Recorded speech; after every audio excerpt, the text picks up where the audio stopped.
कक्षा 9वीं के सभी विद्यार्थियों, हर जिले में आपका अलग अलग प्रश्न पत्र आ रहा है, जैसा कि सब जानते हैं। इससे पहले मैंने आपको 2 और प्रश्न पत्र बता दिए, नहीं देखा है तो देखना है जरूर, क्योंकि हो सकता है उनमें से आपके जिले में क्वेश्चन पेपर फंस जाए। तो आइए देखते हैं, एक और हमारे पास जो पेपर उपलब्ध हुआ है उसको हम अच्छे से सॉल्व करेंगे। लतायाम इति रूपम भवति सप्तमी, बालक शब्दस्य चतुर्थी विभक्ते रूपम अस्ति बालकस्य। लताये इति शब्द रूपम भवति चतुर्थी विभक्ति। ठीक है, आगे बढ़ते हैं। नदी शब्दस्य द्वितीया विभक्ते एक वचनस्य रूपम भविष्यति नदीम। अज्ञ सोमवार वासरा अस्ति अस्मिन् वाक्ये अव्ययी पदम अस्ति, तो अज्ञ। अधोलिखितेषु अव्ययी पदम अस्ति अत्र। प्रत्यय गत्वा में चौथे का आपका तुमन करना है, 5वें में आपको अर्नियर और इसका जीर्ण धना आ जाएगा। ये आपका क्या जाएगा, एक पदेन उत्तरम। थोड़ा सा बड़ा कर ले ताकि साफ साफ नजर आ जाएगा, है ना। सूर्यास्तः इतस्य विलोम पदम भवति। सूर्यास्त का विलोम पद कौन सा है? सूर्यास्त का जाएगा सूर्योदय।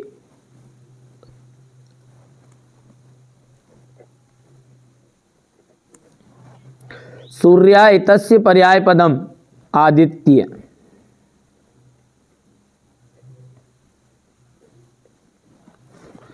शिव इतस्य पर्याय पदम, देखो शिव का पर्याय क्या है? महेश।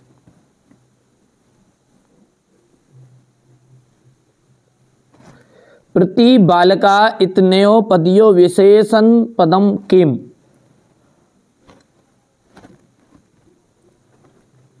प्रति इसमें विशेषणम है। श्वेत का विलोम पद क्या जाएगा? कृष्ण, यानी काला होता है।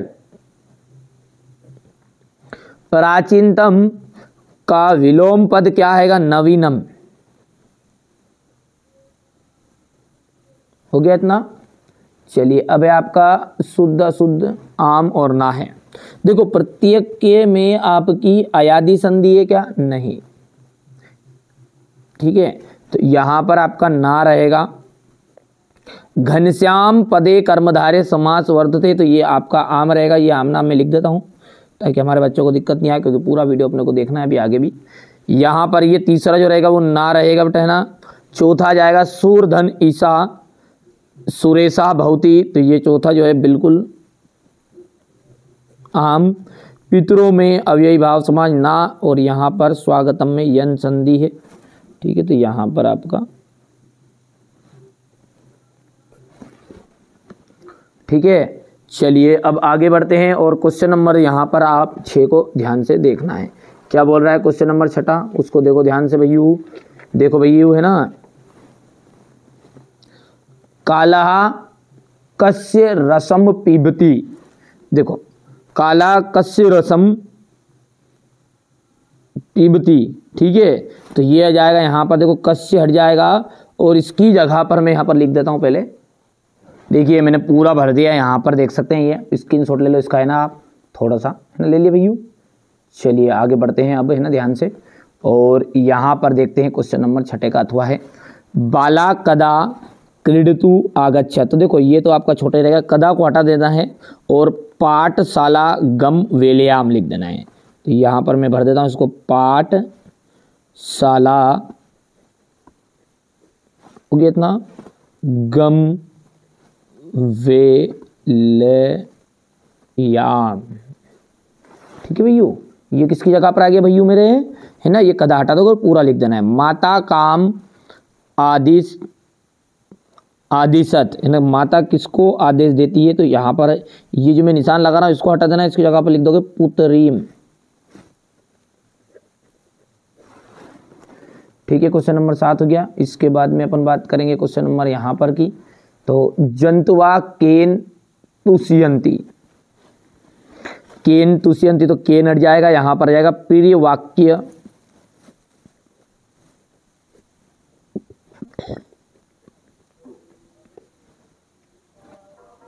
वाक्य प्रादान्यो नेन है, हो गया। पर्यावरणस्य विकृते जाते किम भवति, तो ये थोड़ा लॉन्ग है, इसको मैं ना कॉपी में बच्चों के द्वारा तैयार भी करा रहा हूँ ताकि आपको कंप्लीट हो जाए। अगले वीडियो में मैं बताऊँगा इनको, जो लॉन्ग जानता है उनको, है ना। चलिए क्वेश्चन नंबर 9 देख सकते हैं। ये इसके बाद में ये जो 9 का अथवा है, इसमें आपको क्या कर देना है, ठीक है, कीम हटा देना है और कीम की जगह पर आपको लिख देना सेतु निर्माण प्रयासम। हो गया इतना। अब यहाँ से क्वेश्चन नंबर 10 को देखिएगा, और यहाँ पर ये 10 का तो हो जाना खत्म। जो छोटे छोटे वो बता देता हूँ, मैंने कहा ना बच्चों पे तैयार करा रहा हूँ मैं, जैसे ही अभी तैयार हो जाएगा एक आध दिन में बस, खाली है ना, मुश्किल से एक दिन लगेगा। यदि अपने वीडियो बाद में देख रहे हो तो जब तक तो मैं डाल चुका होगा, है ना। देखिए ये क्वेश्चन नंबर जो 11 है, इसमें आपको प्रश्न निर्माण करना है। तो ये जो लाइन खींची हुई है ना, इनको हटा देना है और कीमर्थ लिखना है। क्या लिखना है बेटा, कीमर्थ, और नांग महाराज लगाना मत भूल जाना आखिरी में पूरा, ये आगच्छत के बाद में ना। वृक्ष कर्तनात्, तो यहाँ पर आ जाए कस्मात, कस्मात नांग महाराज लगाना है ना आखिरी में पूरा लाइन लिख के, ये हट जाएगा। कस्मात शुद्ध वायु ना प्राप्यते, इसके बाद में यहाँ पर कस्य आ जाएगा, नांग महाराज है ना, क्वेश्चन मार्क है ना। अब यहाँ से अपन क्वेश्चन नंबर 12 को देख सकते हैं, ठीक है भैयू। इसके बाद में अपन बात करेंगे तो अस्माभि किम करनियम, वाच्य परिवर्तन करना है, ठीक है भैयू। तो यहाँ पर अस्माभि का जाएगा वयम, वयम किम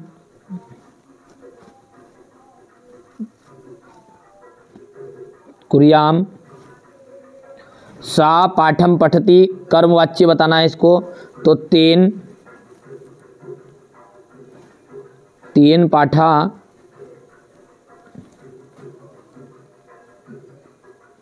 पाठयत, सा हस्ति, तो तेन हस्यते,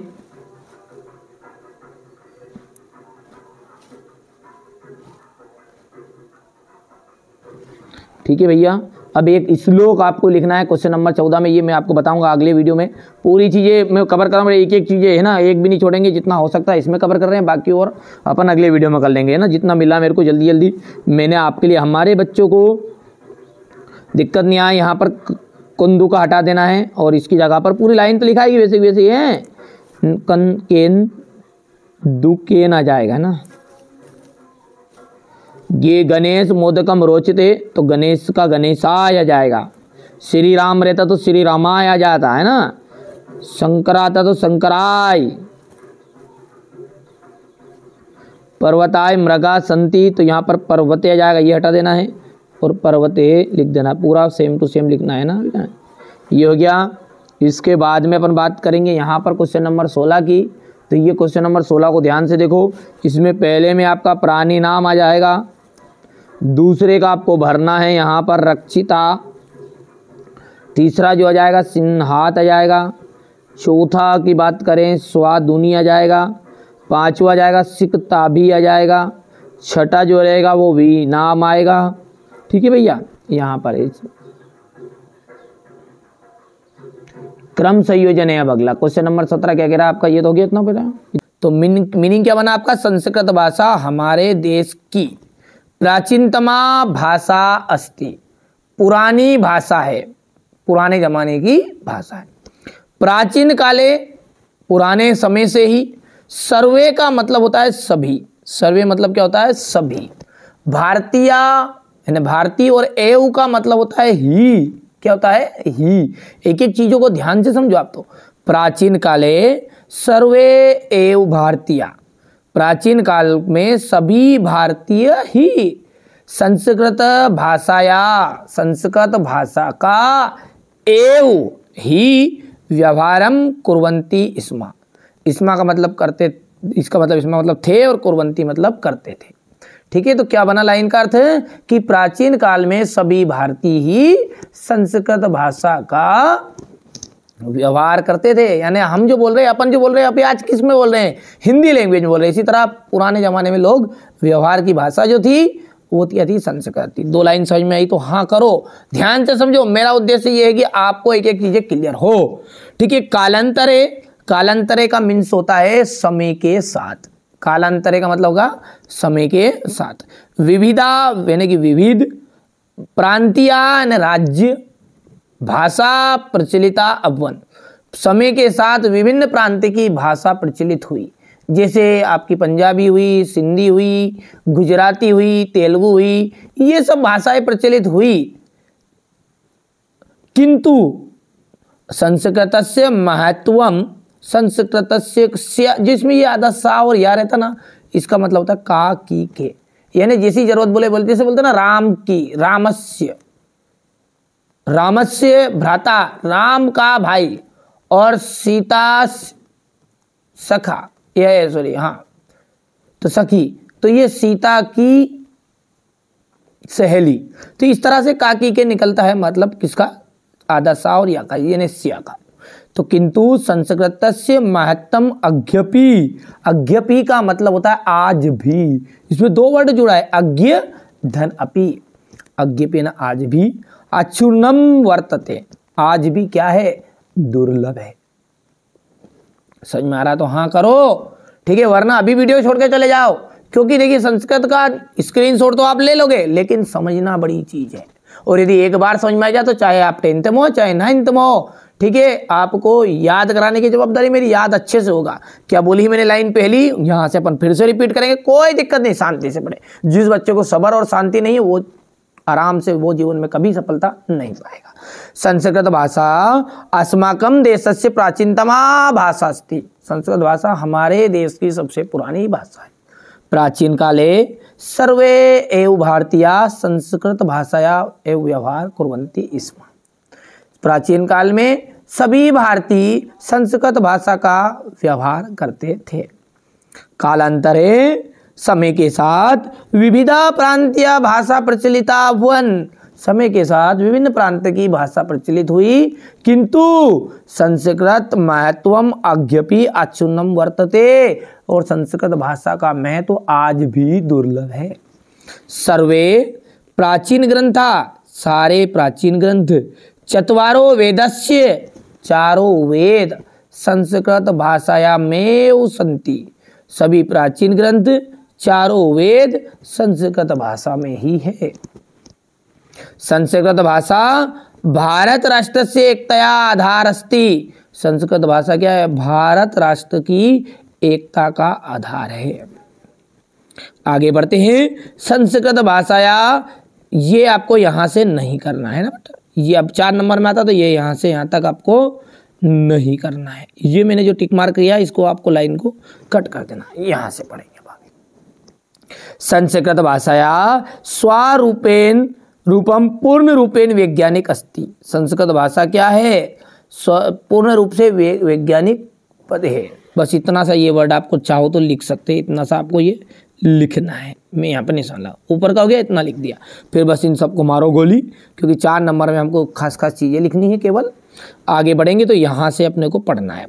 संस्कृत भाषेन भारतस्य प्राणभूता भाषा अस्ति, संस्कृत भाषा ही भारत राष्ट्र की क्या है, प्राणभूता, यानी कि क्या है, आपकी प्राणवायु की तरह भाषा है। राष्ट्रस्य एकम च साध्यति, ये राष्ट्र को एक बंधन में पिरो के रखती है।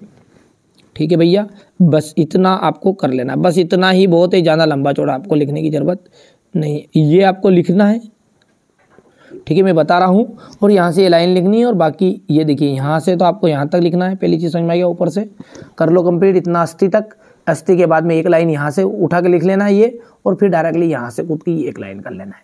ठीक है, हमारे बच्चों को अच्छे नंबर आए, बस इसी उद्देश्य से मैं कार्य कर रहा हूँ। तो ये मैंने आपको संस्कृत भाषा का महत्व बता दिया है। एक और कालिदास का कर लेना, बस दोनों के अलावा आपको कोई सी चीज़ करने की जरूरत नहीं। वैसे सेवायाम, सबसे पहले किसी भी अवकाश को लिखते समय सबसे पहले कुछ विनम्रता वाली बातें लिखनी पड़ती। तो सेवायाम माननीय प्राचार्य महोदय, माननीय प्राचार्य महोदय, शासकीय उच्चतर माध्यमिक विद्यालय उज्जैन नगरम मध्य प्रदेश, यहाँ पर आपका जो स्थान है वो लिख सकते हैं। इतनी चीज़ समझ में आई। विषय जो है इसको उठा के अपने को यहाँ पर रखना है, इसके सिद्ध में सेवायाम की जगह पर। ठीक है, ये बिल्कुल आपकी कॉपी की लाइन हो गई है। इसको अब कॉपी में लिख के बता दूंगा, पहले अपन समझा देते हैं आपको, है ना। विषय हो गया आपका अवकाशार्थम प्रार्थना पत्रम, अवकाश यानी कि छुट्टी की एप्लीकेशन हेतु आवेदन पत्र। चलिए अब यहां से मेन चीज है, एक एक शब्दों को ध्यान से समझना। तो यहां से देखिए, महोदय सविनयम निवेदनम अस्ति। देखिए सविनयम का मतलब होता है आपसे हाथ जोड़ के निवेदन है। यद, यद का मतलब होता है की। क्या होता है यद मतलब की, यहां पर लिख दूं, यद मतलब हो गया की। अहम का मतलब होता है मैं, अहम मतलब क्या होता है मैं। अज्ञे का मतलब होता है आज। ध्यान से देखो आप, तो एक एक चीजों का अर्थ समझो। सविनयम निवेदनम अस्ति, सविनय निवेदन है कि मैं आज। सहसा का मतलब होता है बुरी तरह। ज्वर पीड़ित हो, बुखार से पीड़ित, और अस्मि मतलब हूं, मैं बुखार से बुरी तरह पीड़ित हूं। अतः विद्यालयम आगंतुम असमर्थो अस्मि। अब ये लाइन का अर्थ तो आप खुद भी बना सकते हो कि विद्यालय आने में क्या हूं, असमर्थ हूं। कम से कम ज्यादा नहीं तो मेरे को 5-6 महीने की छुट्टी तो दो। ठीक है, ऐसा करो, पेपर कैंसिल कर दो संस्कृत का, सबसे बढ़िया काम रहेगा। ये हमारे बच्चे जो सोच रहे हैं ना, बिल्कुल घबराओ मत आप। ठीक है, 9 फरवरी के दिन आपका एग्जाम है ना संस्कृत का, और मैं दावा डंके की चोट पे कहता हूं कि हारे का सारा एनसीईआरटी कोचिंग हमारा। ठीक है, आप तो बिल्कुल संकोच मत करो, जो चीजें बता रहा हूं ना उसमें से नहीं फंसती है ना तो गारंटी मेरी है। ठीक है, मेरे पे दोष देना आप तो। ठीक है भैया, अब ये आप 10th में हो, चाहे कोई बच्चा 9th का देख रहा हो तो भी घबराइए मत, बिल्कुल अवकाश यही आने वाली है। ठीक है, अतः विद्यालय आगंतुम असमर्थो अस्मि, विद्यालय आने में मैं क्या हूं, असमर्थ हूं। कृपया मम 5 दिवस नाम, कृपया मुझे 5 दिन की अवकाशम स्वीकरन्तु, 5 दिन की अवकाश देने की कृपा करें। भौदिया शिष्या, एक शब्द यहाँ पर ध्यान देना है अवकाश लिखते समय। यहाँ जो है, ठीक है, यहाँ पर है लड़की समृद्धि, और हमारे भैया जो है, ठीक है, वो उनको लगेगा विसर्ग। जैसे नीचे वाली एप्लीकेशन में आप देखिएगा, ये शब्द बहुत ध्यान देना है। लड़के हैं तो भाई साहब विसर्ग लगेगा, बड़ा की मात्रा नहीं लगेगी। यहां से देख लो आप, रवि ए भवंताम शिष्या, शिष्या, ये भी शिष्या है और ये भी शिष्या है। लड़की का नाम आएगा तो बड़ा की मात्रा आएगी। देख लो, ना तो भौदिया में है विसर्ग ना शिष्या में है, और यहाँ पर दोनों में ही क्या रहेगा, भौदिया शिष्या। और आगे बता देता हूँ उसको समझने के लिए आपको। यहाँ पर समझो, आप कहोगे कि वहाँ पे नहीं था, यहाँ पे देखो भौदिया शिष्या, लड़के का जब नाम रहेगा तो दोनों में विसर्ग रहेगा, शिष्या और भौदी दोनों में। यहाँ पे सार्थक भारद्वाज लिखा हुआ है, ये 1 नंबर काट देता है यहाँ से। ठीक है, और बढ़िया से करो। फिर अपने को दिनांक है तो दिनांक बच्चे के मन में शंका थी, संस्कृत की भाषा में लिखना, नहीं हिंदी के में भी लिख सकते हो, कोई दिक्कत नहीं, आएंगे नंबर, बिल्कुल भी आप तो संकोच मत करो ना। और कक्षा 10वीं आवर्ग, यहाँ 9वीं में हो तो 9वीं लिख देना और खत्म हो जाएगा।